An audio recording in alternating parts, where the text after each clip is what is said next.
تاریخ نے لکھا کہ جناب عباس مشکیزہ پڑھ کر خیموں کی طرف جا رہے تھے کہ شمر اور عمر بن سعد نے یہ دیکھا اور کہا کہ کچھ بھی ہو جائے خیموں تک پانی نہ پہنچے، کیونکہ حسین اور اس کے خاندان کو تڑپا تڑپا کر شہید کرنا ہے۔ کچھ سپاہی چھپ گئے اور کچھ سپاہیوں نے جناب غازی عباس کو گھیرے میں لے لیا۔ جناب عباس گھوڑے پر سوار خیموں کی طرف بڑھ رہے ہیں تو شمر کی فوج نے جناب عباس پر تیر چلانا شروع کر دیے۔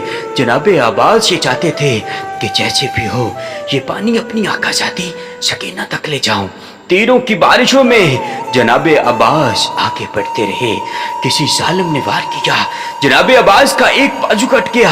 جناب عباس نے علم اور مشکیزہ دوسرے ہاتھ میں لے لیا اور خیموں کی طرف بڑھ رہے ہیں۔ کسی ظالم نے پھر وار کیا اور جناب عباس کا دوسرا بازو بھی قلم ہو گیا۔ جناب عباس اس مشکیزے کو منہ میں لے کر آگے بڑھتے ہیں۔ جناب غازی عباس کے جسم پر تیروں کی بارش ہو رہی ہے۔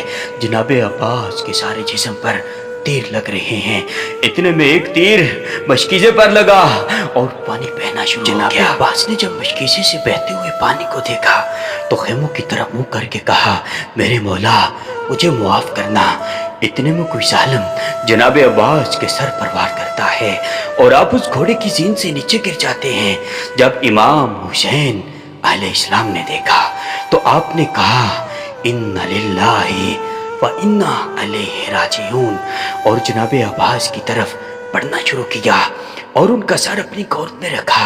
میرے مولا مجھے معاف کرنا، میں نے بہت کوشش کی کہ میں اپنی آقا زادی سکینہ تک پانی لے جاؤں لیکن میں پہنچ نہ سکا۔ یہ سن کر امام حسین علیہ السلام نے جناب عباس سے فرمایا، اے عباس، اللہ کی مرضی یہ ہے کہ ہم سادات پیاسے رہ کر اللہ کے دین پر قربان ہو جائیں اور ہماری پیاس کو قیامت تک یاد رکھا جائے۔ تاریخ نے لکھا کہ جناب عباس عرض کرنے لگے، میرے مولا عباس نے آج تک آپ سے کچھ نہیں مانگا لیکن آج کچھ مانگنا چاہتا ہے۔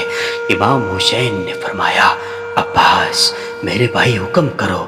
میرے مولا جب میں پیدا ہوا تھا تو سب سے پہلے میں نے آپ کی زیارت کی تھی، اب میں اس دنیا سے جا رہا ہوں۔ میرے آقا میری خواہش ہے کہ میں اس آخری وقت بھی آپ کی زیارت کر سکوں۔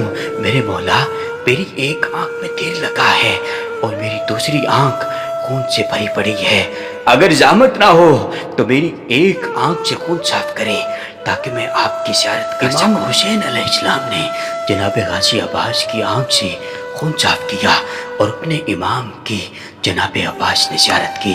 امام حسین نے فرمایا، اب میری بھی خواہش ہے تم مجھے ساری زندگی آقا حسین اور مولا حسین کہہ کر بلاتے رہے۔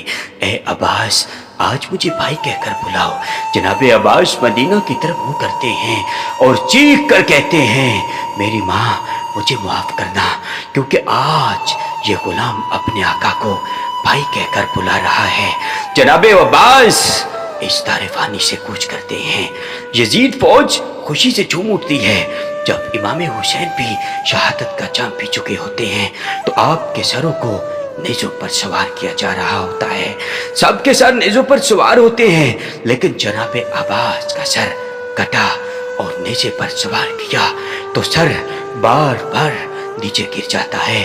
یزید حیران ہوا کہ سارے سر نیزوں پر سوار ہیں لیکن عباس کا سر نیزے پہ سوار کیوں نہیں ہوتا؟ یزید امام سجاد سے پوچھنے لگا کہ عباس کا سر نیزے پہ سوار کیوں نہیں ہوتا؟ جناب سجاد غازی عباس علمدار کے سر کے قریب آتے ہیں اور عرض کرتے ہیں، چچا عباس یہ پوچھتے ہیں کہ آپ کا سر نیزے پہ سوار کیوں نہیں ہوتا؟ جناب عباس کے سر سے آواز آتی ہے، اے میرے مولا، رسول اللہ کی نواسیاں بے پردہ کھڑی ہیں اور میں نے کبھی رسول اللہ کی نواسیوں کو آنکھ اٹھا کر نہیں دیکھا۔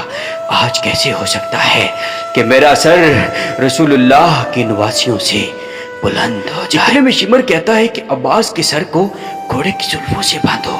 بس جناب عباس کے سر کو گھوڑوں کی زلفوں سے باندھا گیا اور رسول اللہ کی نواسیوں کو قید کر کے شام کی طرف لے جاتے ہیں۔ سلام ہو جناب غازی عباس علمدار کی وفا پر، سلام ہو رسول اللہ صلی اللہ علیہ وآلہ وسلم کے خاندان کے ہر فرد پر جنہوں نے اسلام کے لیے ہر ظلم کو برداشت کیا۔